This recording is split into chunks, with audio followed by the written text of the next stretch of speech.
So you do a draw for every single market. And Now, how many would you do in a month? I do up to 2. I never do any more than that because you can't do more than 24 events in a year through Scentsy policy. So, like I said, if a warmer is too much of an investment for you to give away, that's perfectly fine. Like I said, I've been in Scentsy for 20 months now, so I've got a lot of extra things laying around. Give away a scent pack. Give away 3 Scentsy bars. Give away something. Yeah. I usually do washer with. Yeah, absolutely. Always remember you've got your perpetual half price that you can use at any orders that you put through. That's where I always purchase my gifting or giveaways or prize draws. You too. So you'll never pay more than half price. That's kind of my rule of thumb. I don't buy anything for photos for myself anywhere unless it's half price or free. And because you use your host rewards with credits as well. About anything you can think of that you can afford, it does not have to be a warmer. So stay within your budget. Don't break the budget. And that's great. Yeah. Like I said, I've accumulated a lot, but I'm like Sherah, for your half price all the way. I don't buy anything at full price.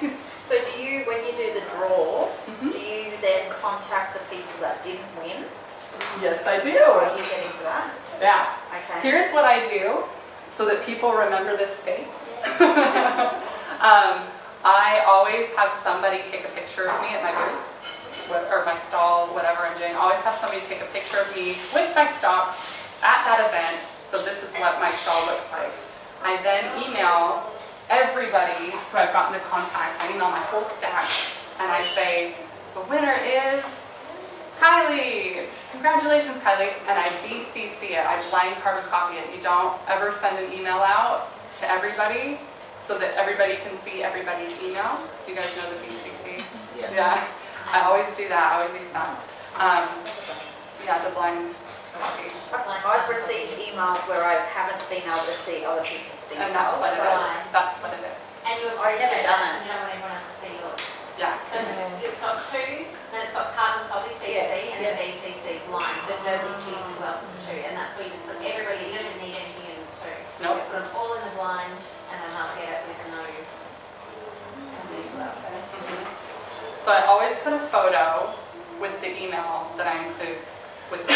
So I let everybody know who the winner is, and I always throw in a little special in there too. I say, anybody that replies to this email will get a scent circle, just to see if people are reading it. And I always get one. I always get one person replying. It's not like 10 people, which is crazy because it's something for free, but I always get one person say, yeah, I'll have the scent circle. Okay, I'm had it. But with that photo in there of you at your stall, it helps refresh their memory of who you are because they've been to the markets, maybe they've been to 3 markets, but when they see that, they'll go, oh, I remember that. So send a photo with your email. All right, and if you remember nothing of what I say tonight, remember this. You have to follow up. You have to. There is no point in you getting a stack of papers with all these people's information and putting it on a shelf. What good is that going to do your business? You have to follow up. You have to follow up several times. So that is the key. If you're going to do a market, don't even do one if you're not prepared to follow up with the community. There really is no point. So that's probably the number 1 thing. And before I leave you tonight, I also wanted to share with you a few things that I found in trying to find events. There's little secrets. Google is not always the best tool. It's fine, but it won't always send you to like local places. What I found is Facebook was the most effective. The search bar in Facebook.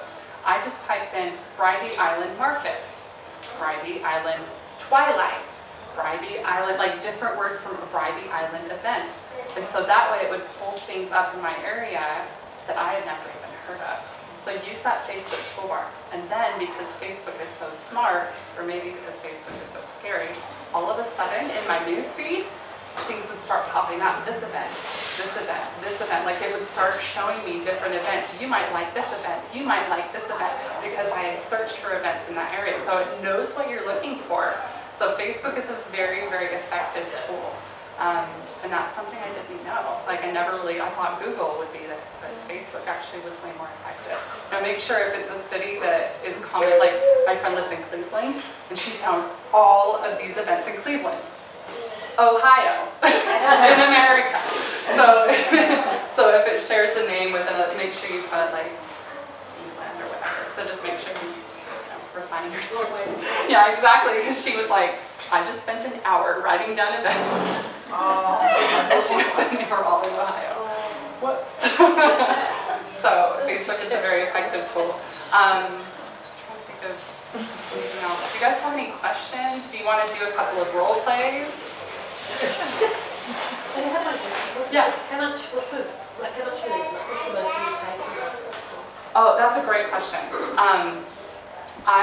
The most I've ever going to pay, this Urban Country Music Festival is $165. That is the most I have ever spent on a market, but because there's 20,000 people going, people are paying money to go to this event, I think it's worth it. I'm also sharing it with the team members, so really it's $80. I usually, on average, pay anywhere between 20 and 40. That's pretty average. Because a lot of the events they're like $500 or $1,000. Oh yeah, I got quoted. It was the Home Expo, Brisbane Home Expo. They had no Scentsy consultants booked. $3,200. Now I know why. And they tried, when I said, no, that's just, I was prepared to pay about $500 because that is thousands of people. But the guy was like, oh, but you're guaranteed this many people. And so I said, no, they're just going to walk right past my booth. Like, I'm not going to pay $3,200. I actually called Mary Christensen. And I said, because she does this coaching program like every couple of years, and I signed up for it. So I called her and I said, what do you think? She goes, don't give it a second thought. No, don't even go there. So, yeah, so I paid him for you. That's another thing. I usually, because I've accumulated so much stock, I have quite a bit, but use what you have. Don't break the budget. Don't go out of your way to buy stock. If all you have is your starter kit, bring your starter kit and take orders. That's why the shooting star kit is also really good. If you can get that 500 PRV within your first 15 days, that's enough to sell the market and display the market. But don't ever break the budget to do a market, because chances are you're not going to sell as much as you think you are. On average, if I'm having a really good day in the market, I'll sell $300 worth of stock. And that's a great day. That's fantastic. But to me, a great day is when I go home with a stack of paper that big. That's a great day to me. Very valuable. Yeah, exactly. That's more valuable than any, like I said, any sales you get are a bonus. Think of that as, take yourself out to dinner that night. Like that's, yeah. Yeah, it's not It's like another that. excuse to drop their order off. If you've got an order from them, you have another excuse to meet with them, Yes. them. If you drop it to their door, you see their home, Yes. you probably meet a couple of their kids. Yeah. And that's just building a relationship. Yeah, and that's what I found is when people come to my stall, find out why they're at the market. Maybe they're there just to browse. I found people who are there just for a girls' night. I have moms that come by themselves because I do twilight markets a lot because it works for me with my kids. And I'll find other moms in the same situation. I just need a break from my kids. My husband got home from work and I went to the market. So just seriously. So find out why they're there. Maybe they're there to get a present. Maybe, and sometimes they are. So really just talk to them. If they're looking, because this is what usually happens, okay? I'll play two people. Because usually they'll start just looking at your stuff. And I'll say, oh, are you enjoying your night at the markets or what? Isn't it beautiful? And they'll say, yes, oh, it's so nice to be here. I'll say, oh, well, what brings you here tonight? Are you looking for something specific? And they'll say, oh, no, I'm just browsing with my friend here or whatever. And that just gets them talking. If you can just bring up anything. When I was doing the Health and Harmony Expo, I don't know what there was. Everybody was so nice. It was kind of like hippy-dippy. Yeah. Yeah, everybody was like really nice, very like, it was very, I'd say, have you ever been to this expo before? And they'd say, no, it's my first time. Or yeah, I love it. I come every time they do it.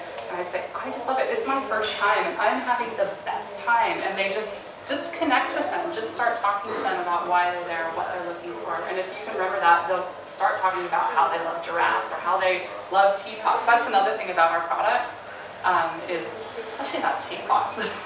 Like that teapot gets people talking, oh, my grandmother would love this. Oh, really? Where does your grandmother live? Oh, you can just start sparking up conversation. And you think about things like when you walk into a like a clothing store and they come up to you and go, oh, can I help you with anything today? I don't know, it's just an automatic response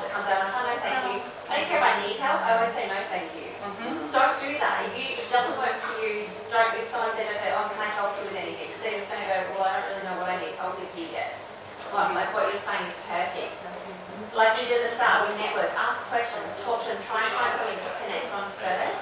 Because they don't do business if they like you and they trust you, so you need to start building that gradually before you even, you just give them a freebie as well. They're really going to like you. Totally.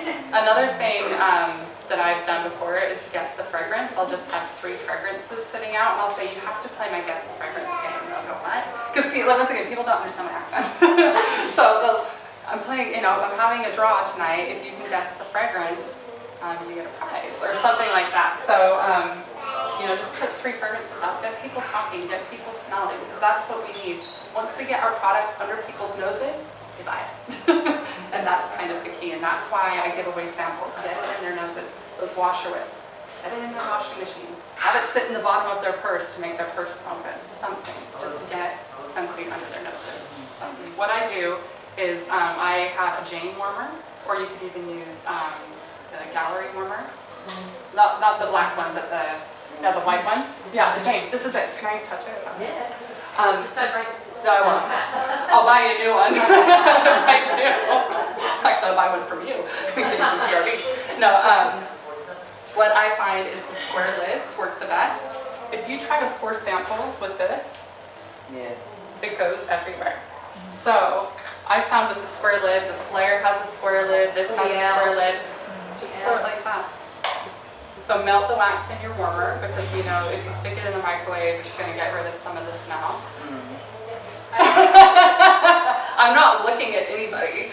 I just chop mine up, stick them in the microwave, they're not fully melted yet, they're just mostly, and then you leave it and it just continues to melt and sets. Yeah. No mess. Yeah, it's true. I have done So I just pour that. Yeah. Sherah. There's nothing wrong with it. I just like to taste her. If you keep it in the microwave for too long. Yeah. But you probably wouldn't use it for that long. But yeah, I just pour it into the molds using this square lid.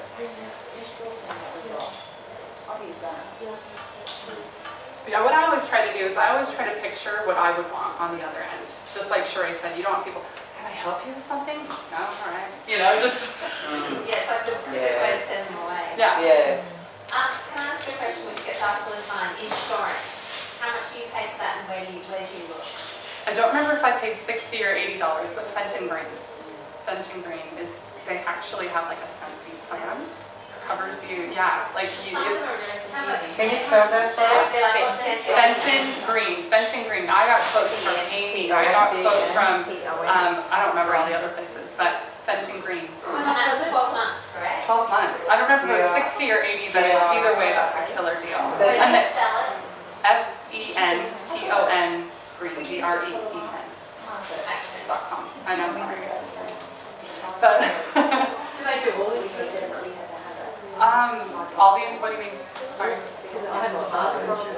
Oh yeah, public liability is pretty much all you need, yeah. And it insures you for like insane amounts. So, and as soon as you pay, it emails you policy certificates. So they're there in the longer email. So, and it's definitely worth it because some markets will say, you can purchase our public liability insurance for $15 or for $5, but really, and that's all well and good, but add that up, if you're doing 10 markets, you might as well just get Fenton Green and take care of it. Yeah, that's the best one I found. I've talked a lot, sorry. Thank you, Jamie. You're Everyone welcome. give Jamie a big clap. Thank you so much. Can everyone just do me a big favour though? If you've got pen and paper, please write down, I will do, and write something down from tonight that you will do. Ladies on my right, you might just want to do, I will join Scentsy tonight. Just say, just an idea.